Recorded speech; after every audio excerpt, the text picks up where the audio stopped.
I work in communications. I help corporate decision makers translate their message to their audience, whether that's specific stakeholder groups or the general public. I basically am a middleman. I don't have a lot of say. I don't have a lot of influence. I'm also a civilian and an inhabitant of this planet. And as an inhabitant of this planet, I don't have a lot of influence over the policies that shape how we treat it. In both these cases, I really don't have much influence.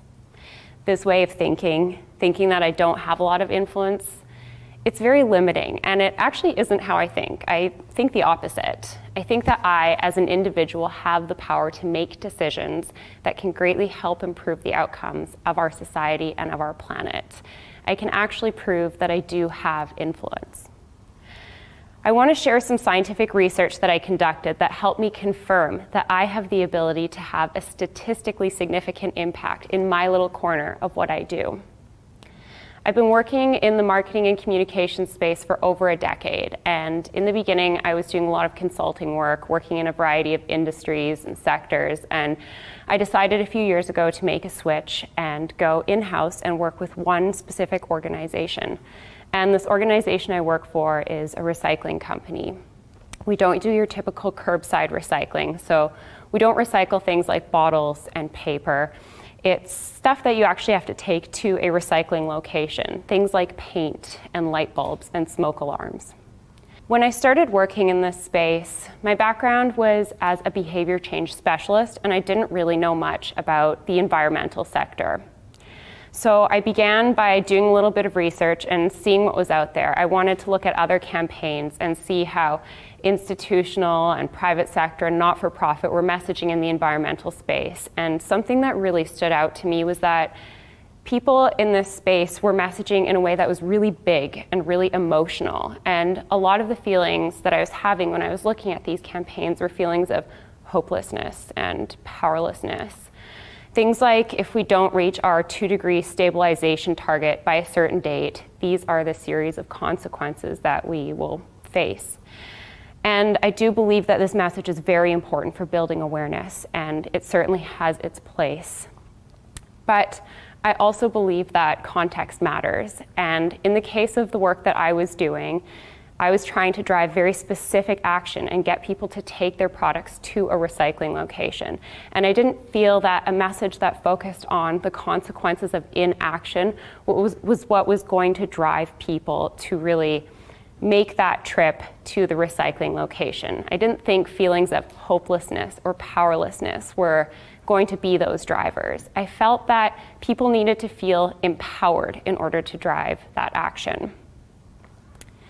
So as a behavior change specialist, I did what I do. I began to dive into the existing literature and research, and I came across this concept called the intention-action gap.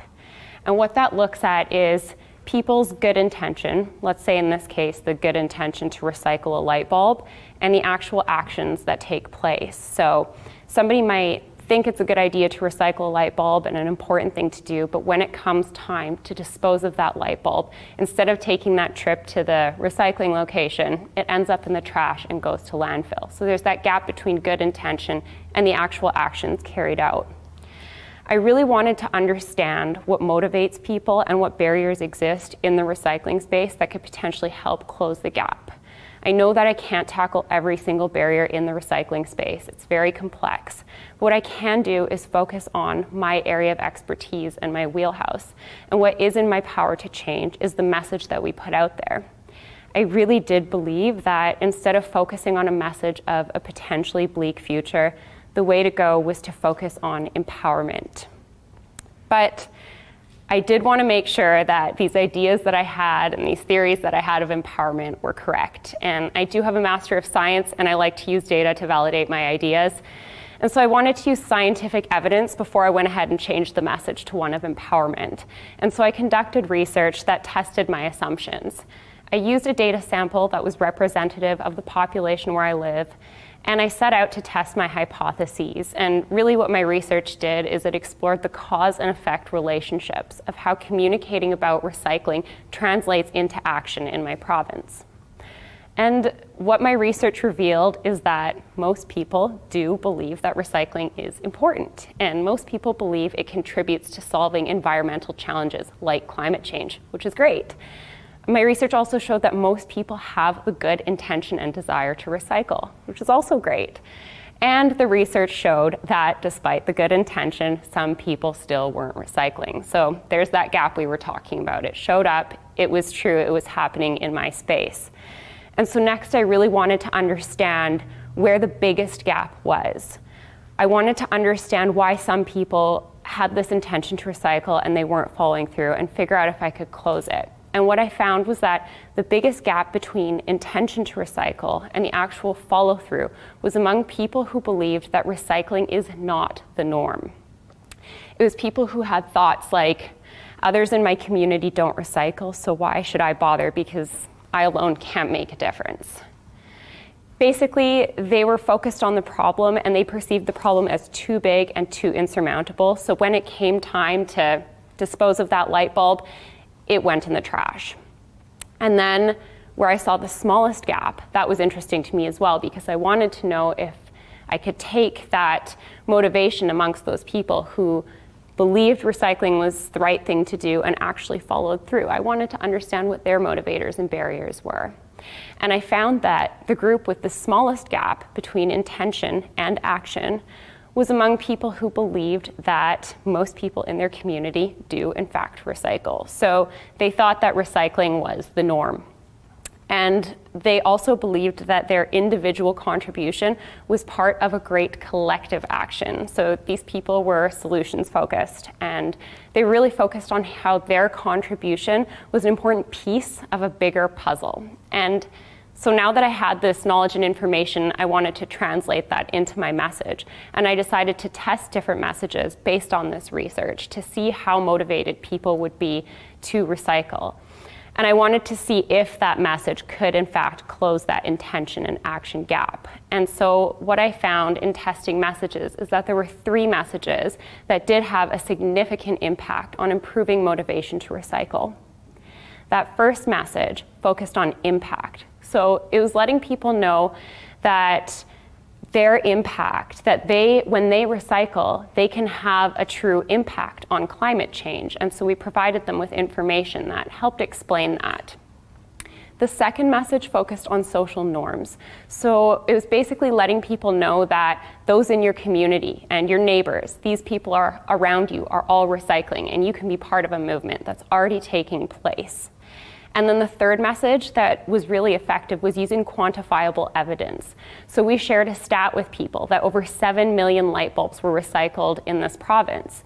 And that's more than 1 light bulb per person. So quantifying the impact with a big, powerful number was extremely motivating. And it was especially motivating with the people who previously had a large intention-action gap.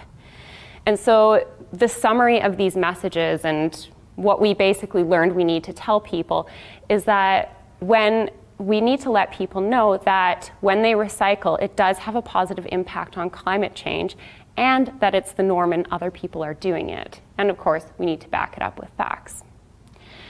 So this research, it basically helps us understand that communications can help close the gap between intention and action. But what it doesn't do is it doesn't tackle every single challenge that exists within the recycling space. But that's okay.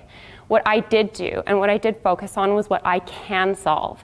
I know that my individual contribution as a communicator is to change the way that we speak with people about recycling and to let them know that their individual contributions as recyclers and as citizens of this planet can make a difference. The takeaway isn't to focus on the big, vast problem or on the things that you cannot do. The problem is not created by an individual, and it isn't solved by an individual either. We're part of a system, and we're part of a society, and when we all do what we can with what we have, together we can have a great collective impact. So I'll end with this thought. Every single light bulb counts. When I bring my 1 little burnt out light bulb to a recycling location, it will be one of more than 7 million that will be recycled in this province this year. And together, each of us with our small little contributions can have a tremendous collective impact. Thank you.